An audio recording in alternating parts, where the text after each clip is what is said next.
फिर MIM BJP लड़ी, फिर बीजेपी की जीत हुई और अब बीजेपी के अतुल सावे को दफन करने का वक्त और समय आप लोगों के हाथ में है। आप लोग अगर पूरी ताकत से मेरे नौजवान साथी, बुजुर्गों, दोस्तों, मेरे पर्दानशीन माँ बहने सुन रही है, तो अभी अमित भाई ने बोला कि बाबा साहब अम्बेडकर को मानने वाले 35 से 40 हजार वोट हमारे साथ है। एक बार डॉक्टर 4,500 वोटों से हारा, एक बार 11,000 वोटों से हारा।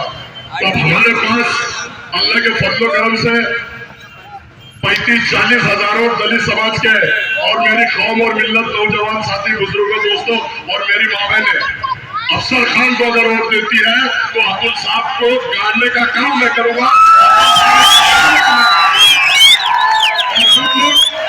विधानसभा में अगर मेरे को भेजते हैं तो कसम खुदा की वो 1.5 फुटिया नारायण राणे का बेटा अगर वहां मिलेगा जो मस्जिदों में घुसने की बात कर रहा, उसको एक मार के 1 फीट का कर दूंगा। आप लोगों की ताकत की जरूरत है, हिम्मत बहुत है, जिगरा बहुत है, लेकिन मुझे ताकत की जरूरत है। आपने देखा होगा पिछले 25 साल से मैं सभागृह के अंदर सेना और बीजेपी से लड़ रहा हूं। हुकूमत चाहे सेना की हो या बीजेपी की हो या महाविकास आघाड़ी की हो, अफसर खान किसी के बाप से डरता नहीं। टेबल पे हाथ करके मोहम्मद पैगंबर का बिल जो आदरणीय बाबा साहब ने डाला था, जब तक कि आप लोग अगर सुन के देते हैं तो कसम खुदा की वो बिल जब तक पास होता नहीं, सभागृह चलने नहीं दूंगा।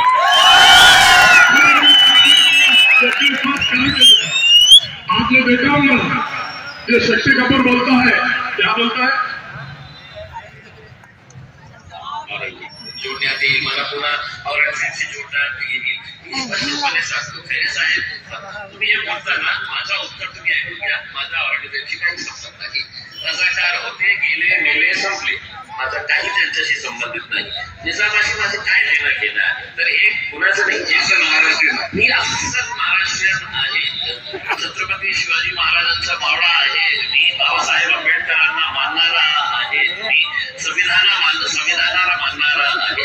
तर कृपा करून माझा संबंध हे सगळं यांच्याशी जोडू नका.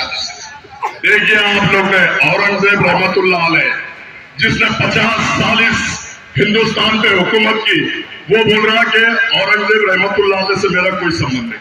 अरे तो मेरी कौम और मिल्लत भी तेरे से क्या संबंध रखेगी? औरंगजेब रहमतुल्लाह अलैह से अगर कोई वक्त तेरा संबंध नहीं है तो मेरी कौम और मिल्लत तेरे से क्या संबंध रखेगी? तो ऐसा बोल रहा है कि खैरे औरंगजेब रहमतुल्लाह आले, गेले, मेले, संपले। अब सुन मैं क्या बोलता हूं तेरे को, तू बनके आमदार आला, खासदार आला, आता तू भी आला गेला, तुझा विषय असा इथे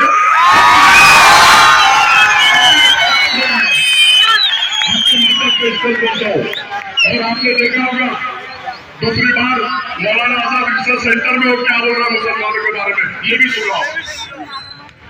और मैं पूरे हिंदुस्तान के बारे में बात कर रहा हूं। मैं सिर्फ औरंगाबाद या मेरी कॉन्स्टिट्यूएंसी के हद तक नहीं बोल रहा हूं। हिंदुस्तान के हर बड़े शहर के अंदर आप चले जाइए, मुसलमानों की अगर बस्तियां हैं तो वहां पे नशा बेचने वाला भी मुसलमान मिलेगा और नशे का इस्तेमाल करने वाला भी मुसलमान मिलेगा। देखा आप लोगों ने, मुसलमानों के वोटों पर सुनकर आया, कौम मिल्लत की बात कर रहा है और कौम और मिल्लत को बदनाम कर रहा है। मुसलमानों के एरिया में सबसे ज्यादा का नशा कोई बेचता है तो मुसलमान है, और सबसे ज्यादा नशा अगर कोई करता है तो मुसलमान है। देखो, ये मैं नहीं बोल रहा, मैं अपनी तरफ से नहीं बोल रहा, ये वो खुद बोल रहा। मौलाना आजाद रिसर्च सेंटर में बोल रहा था। तो क्या जो मुसलमानों के वोटों पर सुनकर आ रहा है, जो मुसलमानों को बदनाम कर रहा है, तो क्या आप लोग ऐसे शक्ति कपूर को वोट देंगे? शक्ति कपूर को वोट देंगे? मैंने बोला, और मुसलमान, मैं सिर्फ अपने शहर की बात नहीं कर रहा, पूरे हिंदुस्तान में जहां जहां मुसलमानों की बस्ती है वहां मुसलमान नशा बेचने का काम करते हैं। सबसे ज्यादा नशा करने का काम अगर कोई करता है तो मुसलमान करता है। तो बुजुर्गों, दोस्तों, नौजवान साथियों, समझ लो, जिसको तुमने तुम्हारी हिफाजत के लिए चुन के दिया, वो तुम्ही को बदनाम कर रहा है, वो तुम्ही को बटन प्लेयर बोल के 100 लोगों को रमजान के महीने में नौजवान साथियों को अंदर कराने का काम ये शक्ति कपूर कर रहा है। तो आपने देखा होगा 100 नौजवान बच्चे रमजान के महीने में किरारपुरा के, उसमें सिर्फ किरारपुरा के नहीं थे, अल्तमश कॉलोनी के भी थे, रहमानी कॉलोनी के भी कुछ बच्चे थे, रशीदपुरा के बच्चे थे, जिंसी के बच्चे थे। लेकिन अफसर खान ने जब माँ बहनों का रोना देखा, माँ बहनें जब चिल्ला रही थी, गिड़गिड़ा रही थी, माँ बहनें जब आंसू बह रहे थे, और जो छोटे छोटे बच्चे जो नौजवान साथी अंदर थे उनके गोद में रो रहे थे, तो मुझसे देखा नहीं गया। मैं सीधा कोर्ट में गया और कसम खुदा की मैंने मेरी माँ बहनों से वादा किया कि जब तक तुम्हारा एक एक बच्चा छूटेगा नहीं, अफसर खान यहाँ से हलेगा नहीं, एक एक बच्चा।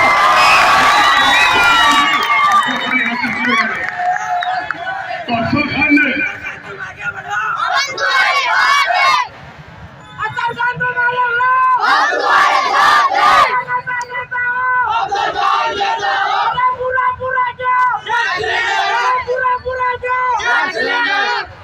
तो अफसर खान ने माँ बहनों को वादा किया और माँ बहनों से कहा कि जब तक 100 बच्चे बाहर नहीं आएंगे, अफसर खान भी तुम्हारे साथ कंधे को कंधा यहाँ लगा के खड़ेगा, और अफसर खान भी जब तक एक एक बच्चा घर पे नहीं पहुंचाएगा, अफसर खान भी ईद नहीं मनाएगा।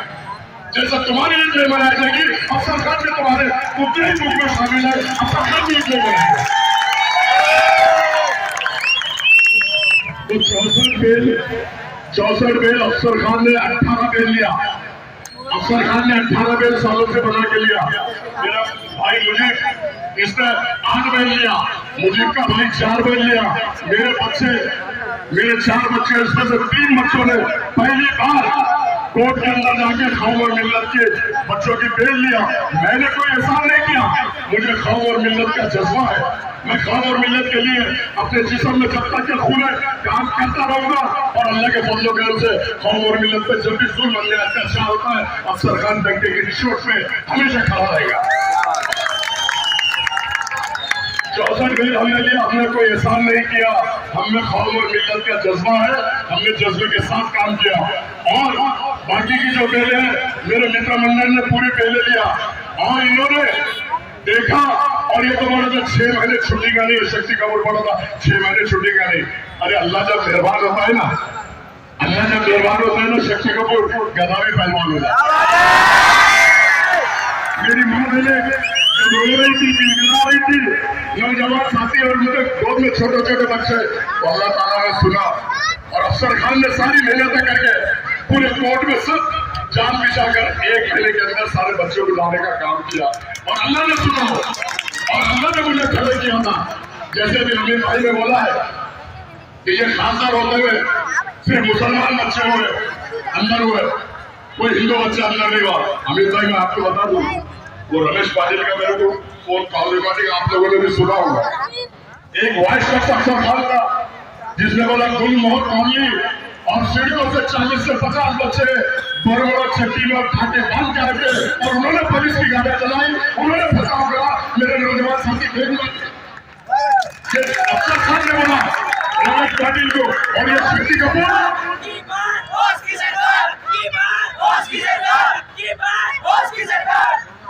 और ये शक्ति कपूर आप लोगों ने देखा होगा रमजान के महीने में टेनिस को पार्टियां मना, उसका भी वीडियो है मेरे पास। टेनिस को पार्टियां मना रहा था यहाँ पर जिंसी पुलिस स्टेशन के सामने, हाजी होटल के पास में इफ्तारी का प्रोग्राम था, वहां पर खाना खजूर खाना, और बोला खाते रहो हंसते रहो। कितनी शर्म की बात है, माँ बहने माँ रो रही है, चिल्ला रहे हैं, बच्चे जेल में ठूसे गए, और ये बोला एंजॉय करो, खाते रहो हंसते रहो। इस शक्ति कपूर को वो मुसलमान वोट देगा जिसका जमीन मर चुका है, वो मुसलमान वोट नहीं देगा आज भी जिसका जमीन जिंदा है। मैं तो ऐसा समझता हूँ, आप लोग अगर इसको वोट देते हैं और ये फिर मुसलमानों की बदनामी करता है, और फिर मुसलमानों को जेल में ठोस देने की बात करता है, और फिर मुसलमान बच्चे नशा कर रहे होता है, तो क्या आप लोग ऐसे शक्ति कपूर को वोट देंगे मेरे भाइयों? मेरे भाइयों मैं समझता हूँ नहीं देंगे। अल्लाह के फजल करम से आज महाराष्ट्र की अगर विधानसभा में आप लोग मुझे भेजते हैं, तो जैसा मैं आज आप देख रहे हैं पूरे महाराष्ट्र में कौम और मिल्लत पर जुल्म अन्याय अत्याचार हो रहा है। कोई टोपी के नाम पे मारा जा रहा है, कोई दाढ़ी के नाम पे मारा जा रहा है, कोई बुजुर्ग हमारे ट्रेन में गोश्त लेके जा रहे हैं अपनी बेटी के लिए भैंस का, तो उनको मारा जा रहा है। दोस्तों इतनी जातिवाद इस महाराष्ट्र और हिंदुस्तान में फैलाया है कोई, तो ये मीर सादिक और मीर जाफर ने फैलाया है। मीर सादिक और मीर जाफर ने फैलाया है। 2014 के पहले मैं मानता जातिवाद था, लेकिन 10% था। 2014 के बाद जब ये हैदराबाद छोड़ के यहाँ आए तो जातिवाद 100% बढ़ गया। आज आप देखो ना, जनवर ला रहे, गाड़ियां पकड़ के मार रहे, माँ पहले सिंह के नाम पे मार रहे, हिजाब के नाम पे मार रहे, लव जिहाद के नाम पे मार रहे। वो मुसलमानों को नफरत फैलाने वाले ये दोनों हैदराबाद से आए हुए हैं। आप लोग समझ लो, अगर इनके पीछे गए तो कौम और मिल्लत को सिवाय नुकसान का कुछ नहीं मिलेगा। मैं आपके सामने कहता हूँ। आप अगर ये दूसरी बात मैं आपको बताता हूँ कि इसने जाला रोड की आवाज उठाई। जाला रोड में ये बोला कि यहाँ पर वक्फ प्रॉपर्टी है, यहाँ पर वक्फ प्रॉपर्टी है, यहाँ पर गरीब लोग दुकानें बनाएंगे, घरें बनाएंगे और पूरा धन्ना सेठ को अंदर करने का काम बैठ के एफआईआर में करूंगा। कहा किया एफआईआर? धन्ना सेठ तो आज भी वही बैठे हुए, वही उनकी दुकानें चल रही है। जैसे ही तूने आवाज उठाया, 7 करोड़ रुपए वहां से जाला रोड से आए और दौलताबाद में जो 4.5 एकड़ जमीन भी उसके हवाले में लिया। तो वक्त की जमीन जो होती है, यतीम यसीर गरीब बेसहारा बेवाओं की जमीन होती है, उसको ये भी नहीं भूलता, वो भी उसने खा लिया।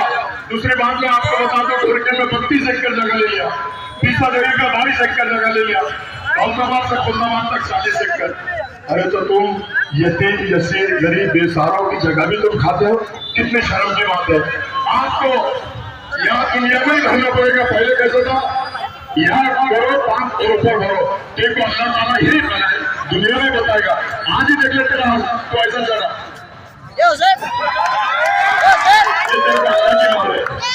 गरीब लोगों की बदुआ है तेरे को, और यतीम यसीरों की तो जो जगह खा रहा है, यतीम यसीरों का जो हक मार रहा है, वो तेरे को भरना यही भर रहा है।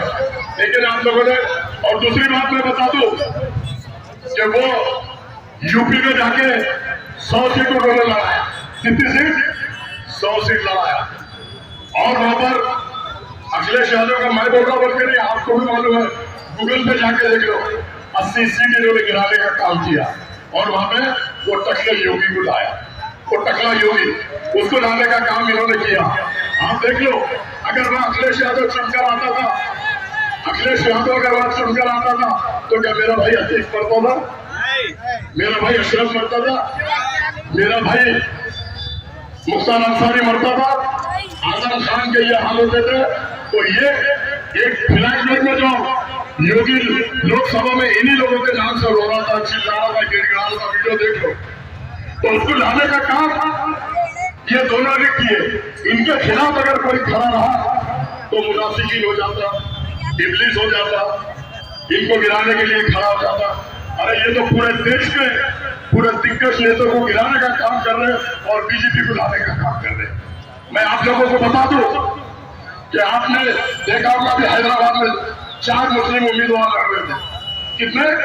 4 मुस्लिम उम्मीदवार लड़ रहे थे। अजहरुद्दीन, शब्बीर अली, जो 10 साल डिप्टी सीएम तक केसीआर की सरकार में, ये चारों मुसलमानों को इन्होंने गिरा चुके और चारों मुसलमानों के खिलाफ इन्होंने उम्मीदवार दिए। अब कौन मुनाफिकी में, कौन मीर सादिक और कौन मीर जाफर है? बोलो मेरे भाइयों, ये शक्ति कपूर, यही लोग हैं।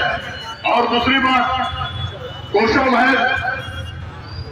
महल जहां पर दारो सलाम उनके हल्के में आता है, राजा सिंह वहां से खड़े होता है। राजा सिंह के खिलाफ ये कैंडिडेट नहीं देते, क्योंकि ये उनका भले होता है छोटा साला बड़ा